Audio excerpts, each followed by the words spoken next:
First thing I want to ask is, what led you to start this entire journey about Watertown Swim School? So basically, when I was 2, I had a medical condition, and my dad built me a swimming pool, and my mom actually taught me swimming. At 4 years old, my mom passed away from breast cancer, and at that point, I wanted that mother-child relationship. So in high school and in college, I began teaching swimming, and I just love seeing this bond between the parent and the child, their reactions, their excitement, their comforting. And I just longed for that bonding so much and thought, when I have a kid, I can't wait to get them in the water.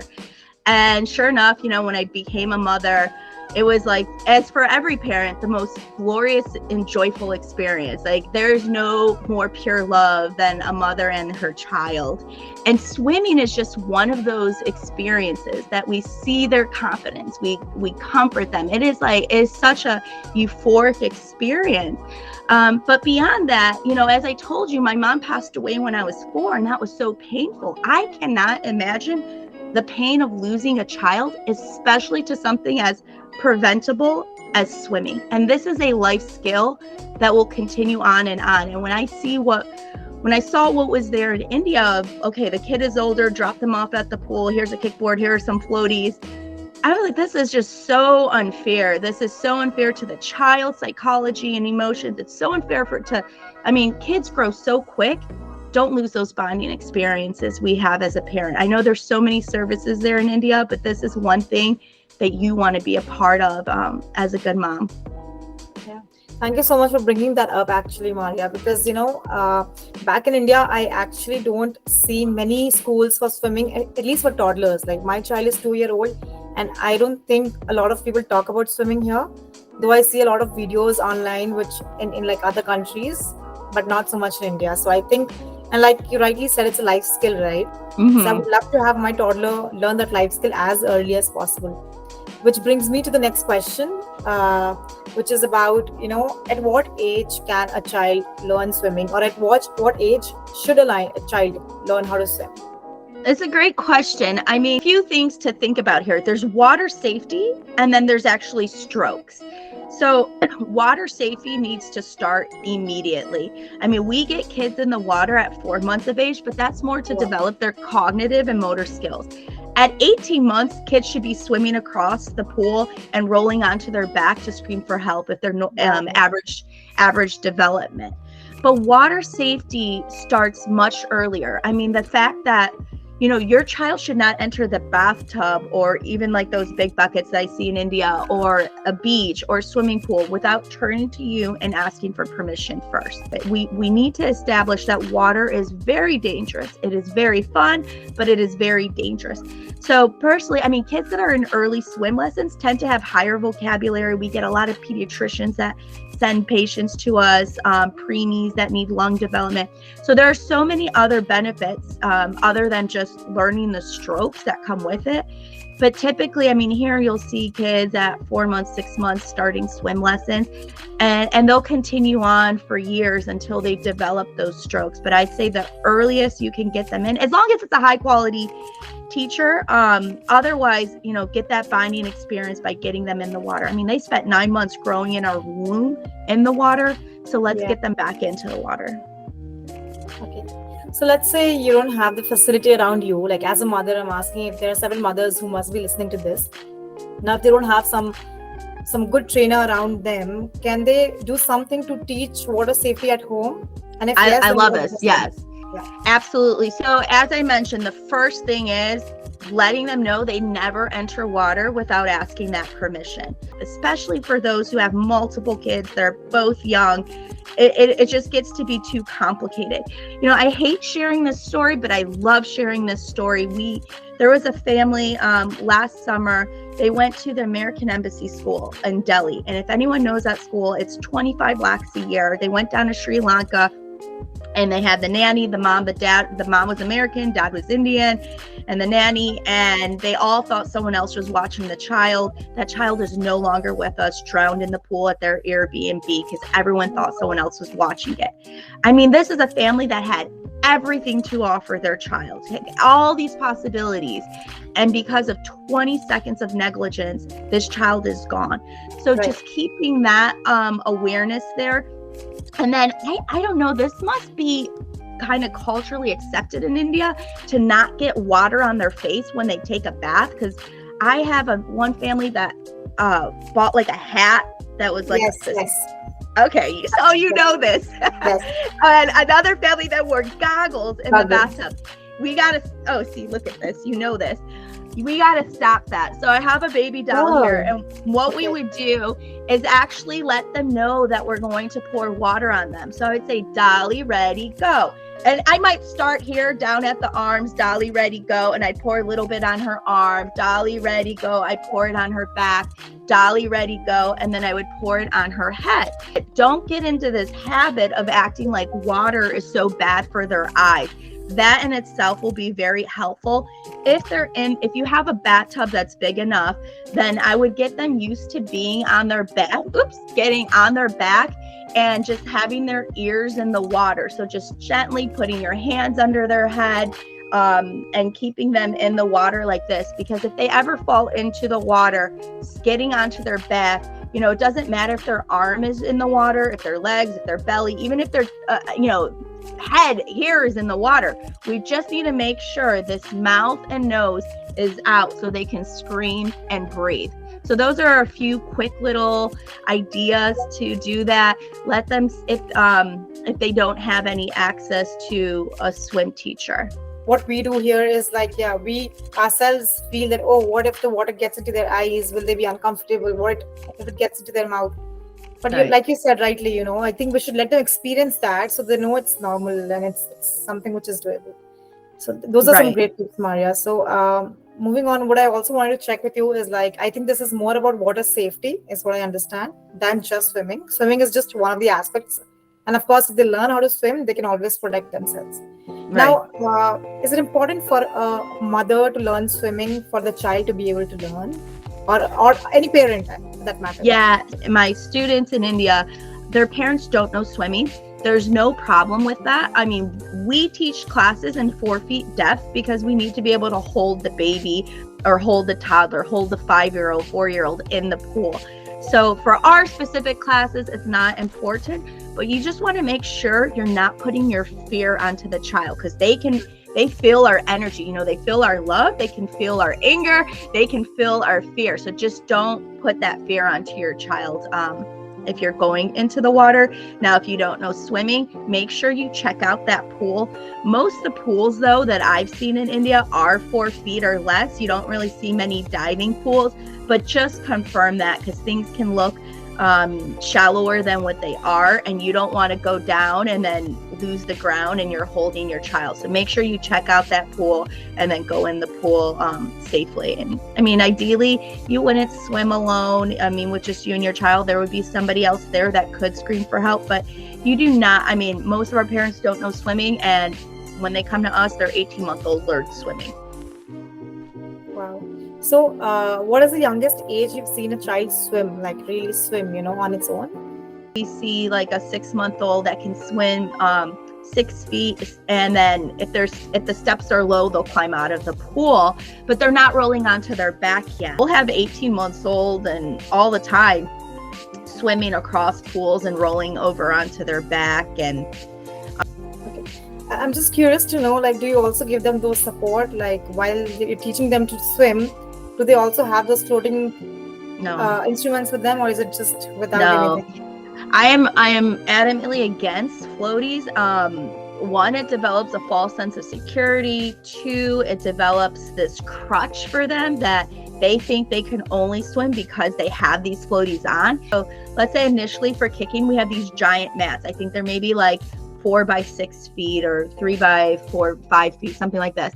And we'll put half their body on there. So the front half of their body is being supported, and then we're targeting their legs at that point, and we're helping them kick. Oh, But we're okay. only using that for like 1 minute, and then they come off of it and they're kicking without it. So they experience it as we target the legs, but then they also have to experience it without it. And some parents are like, well, he thinks he can only swim with those, let him keep it on. I'm like, well, that's exactly why we need to take it off. Sink. They're not teaching the kid to swim at all, but they will think this, and there's so much psychology and mental that goes into a swim class. So the floaties all the time, I beg parents, once you start the swim classes, never use the floaties, only use a life jacket if you're going on a boat. But don't use any of those flotational devices, because we need them to feel their own buoyancies, and we need them to know how dangerous water is. So I just wanted to know a little bit about your classes. Where all do you have presence in India, and what's the plan of expansion? Where all do you plan to start your institute? Yeah, so we have classes throughout Delhi NCR right now, and then we are in the process of signing contracts in multiple other cities to bring. I mean, we've had people fly in from all over, from Calcutta, Pune, Mumbai, other parts to attend the classes. So we have contracts that will be coming up in Chennai, Hyderabad, Calcutta, Bangalore, and Mumbai. So hopefully by December, or if not spring and summer, all of those locations will have our classes. Great. I think I'm going to be the first one to register, because I am currently in Hyderabad, and yes, I think after talking to you, I really feel like my child needs to know how to, at least water safety is something which my child must learn. Yeah. So, yeah, I mean, that's quite insightful. The other thing is, like, let's say your classes, anyone who joins the classes, how long does it take? What's like the curriculum of the classes, for a child to learn? Yeah. So again, we're looking at different goals in mind. So are we talking about, a 4-month-old? Are we talking about a 4-year-old? And what is your goal? It's just like when your child learns to speak. They start off with mama, papa, mama, dada, and we're not like, okay, my kid can speak now, we're done. Do what we're able to provide in India. Currently, our teachers do come from the US. We are training teachers in India as well. We train the parents so that they can continue working with their kid for the entire summer. And it's really empowering the parents to be that teacher. So starting early and continuing your classes is definitely the way to go. Well, as we talk, there's a question that pops up in my mind. It's about, water safety only. So I see a lot of parents putting their kids into pool, like toddlers into pool. Along with them, they also go. And sometimes, what happens is the baby just, like, for a few seconds just goes down by mistake or something. Let's assume that a baby is drowning, or maybe the baby has gulped a lot of water. What is it that parents should do immediately to save the child? And you should be able to judge that baby how they come up coughing. So if they just come up coughing and they kind of get settled right away, that's not a big deal. If that child has been under for a while, I would get them to a hospital. I would get them monitored. And, if they're unconscious, then you have to perform CPR. If you don't know how to do CPR, I don't know what the 911 number is in India, but I would get immediate assistance, medical treatment. But, a lot of families, because on day one, we submerge the child at 6 months of age. Day one, they'll go under, even if it's just for a second. And you always see the parents going like this, like, I'm like, no, he's fine. Just give a little rub, a little pat. You don't need to be like doing the Heimlich over there. Okay, that's nice to know. Yeah. So also, like, there's a myth, right, around chlorine water, and swimming can, like, turn you, like, it can catch a lot of diseases, sometimes. So is that something which parents should be, like, taking care of? Is there a special care that people should take for their babies going into the pool? Absolutely.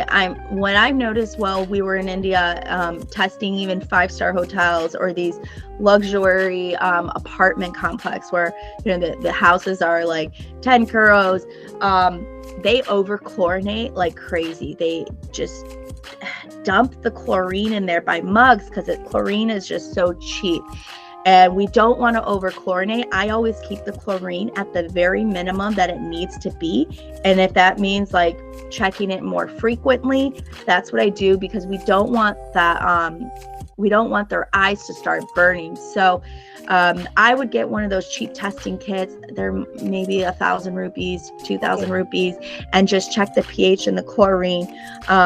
You want the pH to be like our body pH, which is drinking water, 7.6.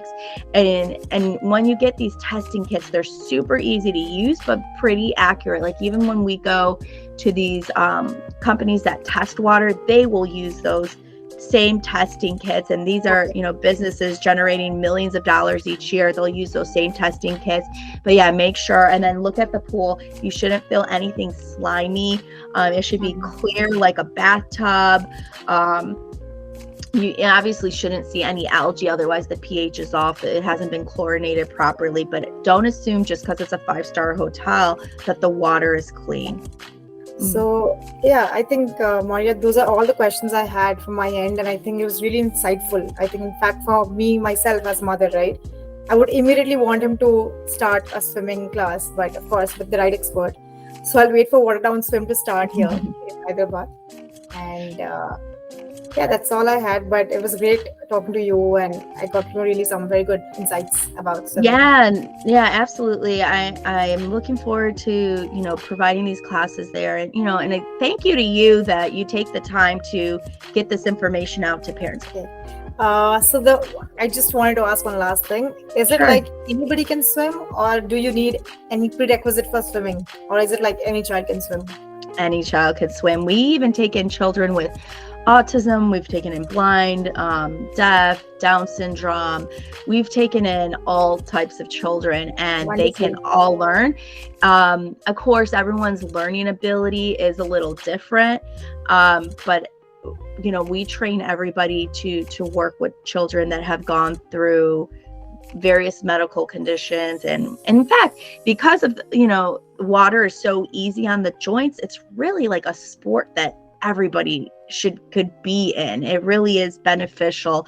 I mean, we've had dads, this one dad a couple years ago was like, this was the best decision of my life. His kid was severely on the spectrum, nonverbal, and he couldn't. But it happens all the time with our special need kids, especially where they've been kicked out of programs or not invited in programs, and they always write to us or call us like, but he has autism. Is that okay? I'm like, absolutely. Like, yes, you know, thank you for keeping this child and doing your part to get them involved, because for so long in India, it was such a taboo to have this child that had special needs. So, you know, absolutely, we are an inclusive program, and we can teach anybody, and happy to teach every single child that God has created.